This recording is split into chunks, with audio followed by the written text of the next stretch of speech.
রাধে রাধে বন্ধুরা, সবাই কেমন আছো? আশা করি সবাই ভালো আছো। আমিও খুব ভালো আছি। আজ দেখো সকাল থেকেই ভিডিওটা শুরু করছি, উঠোন ঝাড় দিতে দিতে ভিডিওটা শুরু করলাম। সকাল হয়ে গেছে, উঠেছি এখন কটা বাজে, সাড়ে পাঁচটা বাজে। এখন উঠেছি, উঠে উঠোন ঝাড় দিয়ে নিচ্ছি, কারণ এখনও অনেক বাসি কাজ পড়ে আছে। এখনও মানে ছেলে উঠেনি, কেউ উঠেনি আমাদের বাড়ি থেকে। আমি উঠে বাসি কাজ করছি, করে নিচ্ছি। ছেলেকে স্কুল নিয়ে যেতে হবে। দেখে মাকে তুলে দিয়েছি, বাইরে বসিয়ে দিয়েছি। দেখে দেখো রান্নাঘরের কী অবস্থা, বড় বড় দুটো গেছুইতে যা উৎপাত করছে না, গ্যাস আমার এরকম করে রাখতে হচ্ছে না, নিচে এত নোংরা করে দেখো কী অবস্থা করেছে। মানে রান্নাঘরের না, সত্যি কথা ভীষণ কষ্ট পেয়েছি আমি, মানে এই বাড়িতে এসে রান্নাঘরের। মানে রান্নাঘর ছিল না, পেপারটা নিয়ে রান্না করেছি। এদিকে ছেলে ছোট, শাশুড়িমা অসুস্থ। আমি রান্নাঘরে ভীষণ কষ্ট পেয়েছি। এদিকে রান্না করছি, ছেলে কোলে করে না, এদিকে জল পড়ছে টিপ টিপ করে। এদিকে মানে বারান্দায় রান্না করেছি কতদিন, উঠোনে একটা পেপারটা নিয়ে রান্না করেছি, পিছনে ওরকম মানে কাকা এসে রান্না করে দিয়েছিল। তাও মানে আর কি, সে মানে বেড়ার, সেও কদিন পরে মানে হয়ে গেছিলো। অনেক কষ্ট করে রান্নাঘরটা করেছি, তা দেখো কি অবস্থা। মানে রান্নাঘর ভালোভাবে করেও মানে শান্তি নেই, ইঁদুর এত উৎপাত করছে, কি করব সেটাই ভেবে পাচ্ছি না। এই যে পায়খানা বাথরুম, এই জায়গায় ভীষণ নিচু জায়গা ছিল পায়খানা বাথরুম, মানে যখন সেফটি করা হয় নিচে অনেক তো মাটি তুলে দিয়েছিলো, এখানে মাটিটা ভরাট করে নিয়েছিলাম পিছনে নিয়ে। আর এখানে ছিল ভীষণ গর্ত, সেই নিচু ছিল, সেই নিচে আমি রান্না করতাম। কিন্তু পায়খানা বাথরুম করার পরে এই জায়গাটা মাটি তুলে পাঁচিল টেনে নেওয়া হয়েছিল পায়খানা বাথরুম করার সময়, সেখানে রান্নাঘর করে নিয়েছিলাম। ওই পিছনে ওই কোণাটাই ছিল মানে আগের পায়খানা বাথরুম আমাদের, মানে পায়খানা ঘর ছোটো করে, তারপরে পরে করে নিয়েছি। আর দেখো এখানেই নিচু জায়গা ছিল, তারপরে রান্নাঘরটা করে নিয়েছি। তা দেখো কি উৎপাত করছে। আর এই রান্নাঘরটা কি বলো তো, মানে আমার নিজের হাতের মানে সুন্দর করে গুছিয়েছি। দেখো এই যে টেবিলটা দেখছো না, এটা কিন্তু ডাইনিংয়ের টেবিল। কাঁচটা ভেঙে গিয়েছিলো বলে, আর ঠাকুরঘর করতে গিয়ে টাইলস একটা বেশি ছিল, মানে মার্বেল, সেই মার্বেলটা উপরে বসিয়ে মানে উপরে দিয়ে নিয়েছি। আমি যে বেকার তো মানে বাড়িতে ফেলানোই আছে টেবিলটা, ওই জন্য উপরে দিয়ে নিয়েছি। আর মাঝখানেও মানে যেগুলো বাদ পড়ে গেছিলো সেগুলো দিয়ে নিয়েছিলাম, চামচ টামচ রাখা যায়, সুন্দর করে রেখে দিয়েছি। আর নিচেও ওরকম দিয়ে নিয়েছি, ওইভাবে নিজের হাতেই সাজিয়েছি।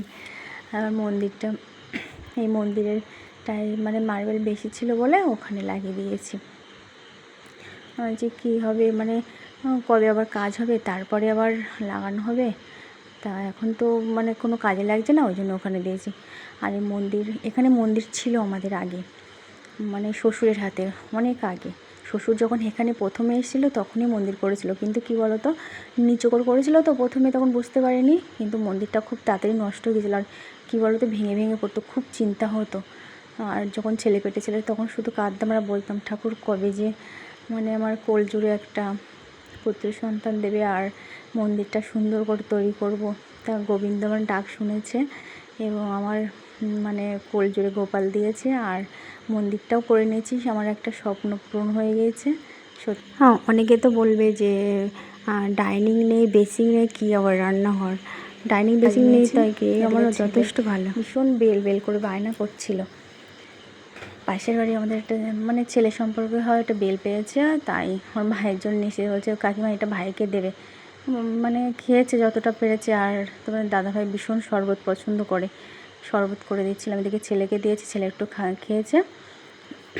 আর গরমে না শরবতটা ভীষণ ভালো লাগে, আর খাওয়া উপকারও ভালো, ওই জন্য বলছে বেলটা একটু শরবত করো সুন্দর করে। একটু চিনি দিয়েছি, একটু লবণ দিয়েছি, তাই শরবত ওকে খাওয়ার জন্য পাশে দাঁড়িয়ে আছে। দেখো অল্প একটু দিয়েছি, আমি বলছি দেখো তো বাবা কেমন হয়েছে, বলছে মা খুব টেস্টি হয়েছে। শরবত করে মাকে এক গ্লাস দিলাম, তখন দাদাভাইকে দিয়েছি। দেখো মানে দুপুরবেলা ঘুমাবে না, মোটেই ঘুমাবে না। বলছে মা তুমি আমাকে নিয়ে চলো, মানে খেলা করতে নিয়ে চলো। আমি বলছি এখন কোনো দুপুরবেলা কোনো খেলা না, এখন ঘুমাও, তোমার আমি নিয়ে যাব খেলা করতে বিকালবেলা খেলা করতে নিয়ে যাবো। যেই বিকাল হয়েছে বলছে মা চলো চলো, সোজা চলে এসেছি। দেখো খেলা করতে। কি বলো তো, আমাদের এখানে না সেরকম ছেলে পেলে তেমন মানে আর কি নেই যে তার সাথে খেলা করবে, মানে এ করবে। ওই জন্য মানে আর কি আমি নিয়ে এসেছি।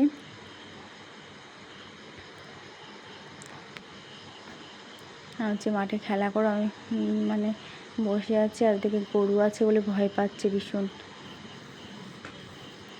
আমি হচ্ছে কোনো চিন্তা করতে, আমি আছি, তুমি খেলা করো।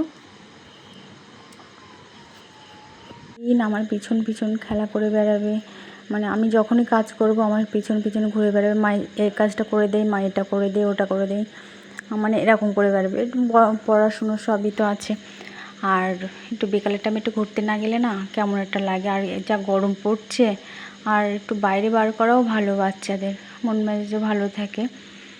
ওই জন্য আমি হচ্ছে রোজ বিকালে একটু নিয়ে যাই, বেশি দূর না, আমাদের পাশেই রাস্তা দিয়ে হেঁটে একটু মাঠের দিকে ঘুরে আসলাম। আমাদের মাঠে চাষবাস আছে, একটু মাঠের দিকেও নিয়ে যাই, একটু ঘুরে আসি, বা মানে মনটাও ভালো লাগে। পরে না পড়াশোনায়ও মনটা বসে ভালো, ওই জন্য। যাই হোক, এই বাবুর খেলা করতে করতেই ভিডিওটা এখানেই শেষ করছি। সবাই ভালো থেকো, সুস্থ থেকো, আর যদি ভিডিওটি ভালো লাগে তাহলে সঙ্গে থেকো। এই বলে আজকে এখানেই রাখছি। সবাই ভালো থেকো, সুস্থ থেকো, আর যদি ভিডিওটি ভালো লাগে তাহলে লাইক, কমেন্ট, শেয়ার করে দিও।